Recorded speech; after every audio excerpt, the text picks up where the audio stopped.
No, listen, hi, I'm Emil, right? Some of you know me. I'm a doctor by training. Longevity has always been my thing, right? And why has it been my thing?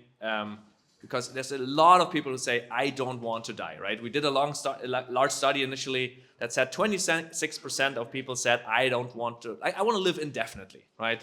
Not forever, but indefinitely, right? So this is me in med school here, 16 years ago, right? So for a very, very long time, this has always been my goal. Right? I got a bit not distracted, but detoured running normal tech companies that I then sold because I didn't really find anything where I felt like this has high impact until I went for cryopreservation. Right? And I went for cryopreservation because I'm definitely part of the pessimistic crowd here that would say, listen, if something works 20 years down the line, I'll happily take it. I just want to make damn sure that I'm not 85 at some point, dying of cancer. There's no life extension technology yet. And at the same time, cryopreservation technology is still as bad as it was, 10 years ago, or even today. And of course, all of those slides in the beginning, I don't need to do anymore because basically everybody has already said that. All the research that is being done, right? The curve of survival still looks like it did like many, many years ago. Everybody still dies at 95, somewhere around, right? I'm never saying there's not progress. I'm saying progress has nothing to do with the predictions that the longevity field is making, right? These were the predictions. I come from cancer research, so my background is in translational cancer research. This was the National Cancer Institute's Director's Challenge when they said in 2005, we want to cure cancer by 2015. And of course, we're far, far off from that, right?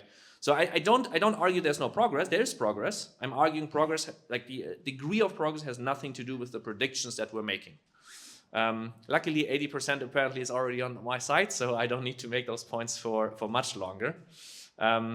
We spent, in cancer research, we spent somewhere around 500 billion until 2012, and we increased the 5-year survival rate by on average 16 point something percent over 40 years, right?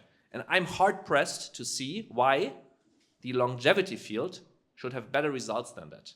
Because these guys also were intelligent people, right? They just sequenced the genome a while ago, and then the idea was, every disease is not going to be curable.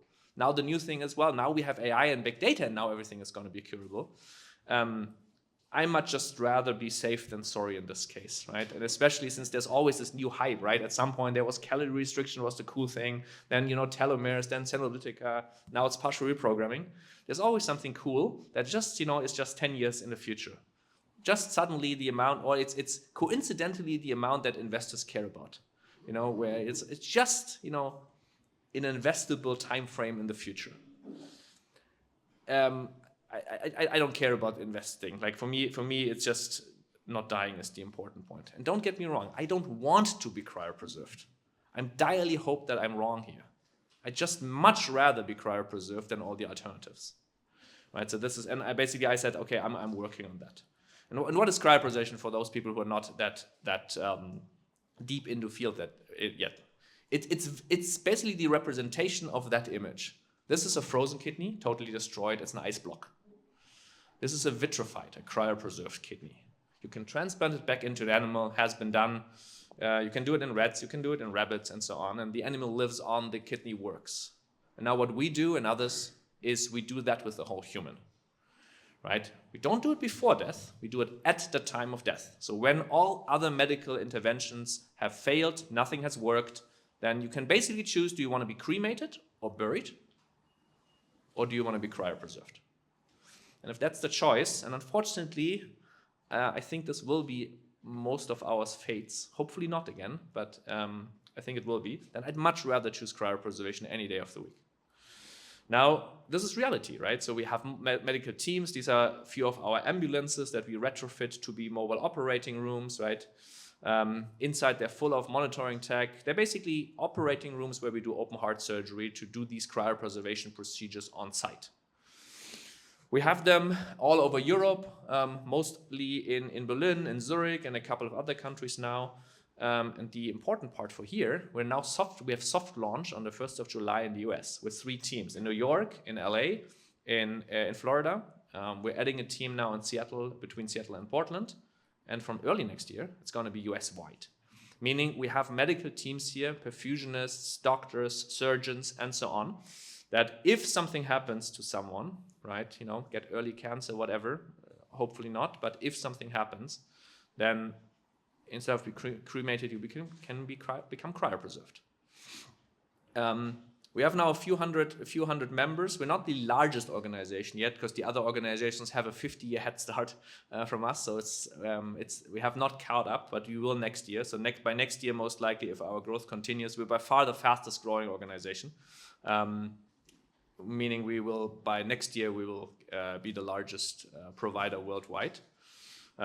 With now, actually, the numbers already start like 100 million people, not people, but 100 million contract value has been signed up with us. So over time, as late as possible, these people might need to be cryopreserved and then will be stored here underground in Switzerland.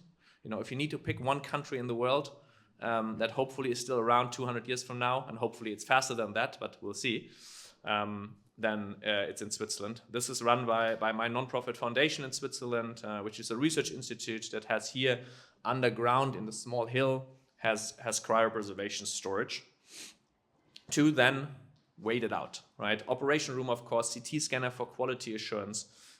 We do a lot to make sure that cryopreservations get better and better over time. This is where storage is. This is the underground storage location. And quality is, in fact, actually, I never want to say it's good, right? It's always should be increasing or get better.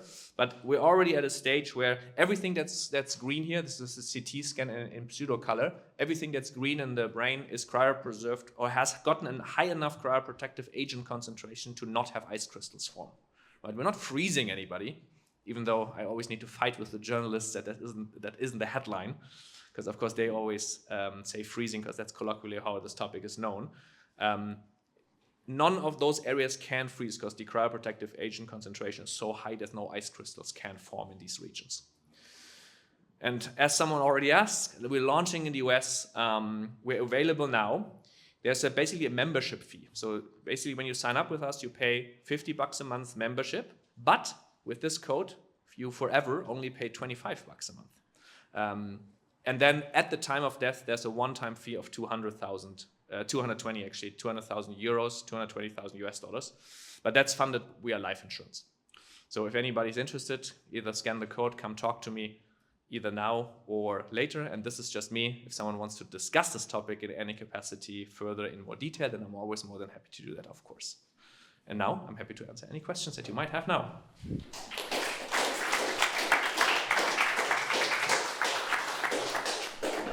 Questions? Does anyone feel more or less optimistic after this? So let's imagine success and everybody wants to get frozen. How have you, cryopreserved. How are you able to scale that up and have 100,000, 200,000, 500,000 people waiting 200 years from now? Yeah, so 500,000 wouldn't be everybody, right? So 500,000 is relatively easy to handle, meaning humans are relatively small, right? Like just volume-wise, they're relatively small, right? These cryopreservation dewars that you currently use, they're around, they're a meter in diameter, so around 3-point-something feet in diameter and 10 feet high. You can scale them up tremendously, so you get better ratios of surface area to volume, right? So cryopreservation costs, the more people do it, the cheaper it becomes. And then the cryopreservation storage room is basically just a warehouse. It's a warehouse with a lot of ventilation for storing a lot of liquid nitrogen. Scaling to these amounts is not an issue at all. I don't have a good answer if you would say, well, if 200 million people want to do that. But to be fair, this is a bridge that we need to cross once we get even close, right? Today, worldwide, somewhere up to slightly above 500 people are cryopreserved, right? And another 5,000 to 6,000 are signed up. So we're not, unfortunately, there yet. But I'm working on it. Who's signed up? Right. Who's planning to sign up within the next year? You can do this all online. It's an online sign up. You sign digitally. You can even do it while my talk is still lasting. It's very, very fast to do. One more. Who is your competitor and how are they doing now? Second. Who is your competitor and how are they doing now? So there's, I would say there's 4 or 5 relevant cryopreservation organizations in the world. There's 2 in the US, ALCO and CI. They're very old. They're 50. I was just at their 50 years anniversary like 3-4 years ago. The problem with them to a degree is that there's not much progress anymore, like for the last 20 years or so. And then there's one in China and one in Australia, but they don't allow signups from anywhere apart from China, Australia. So there are no other organizations that I think are really pushing this topic forward right now. So for better or for worse, this is very much a pioneer market. Yeah. Okay, I think we actually have to move on. Okay. So sorry, but everyone Thank you. feel Talk to me free- about signing up. Yeah.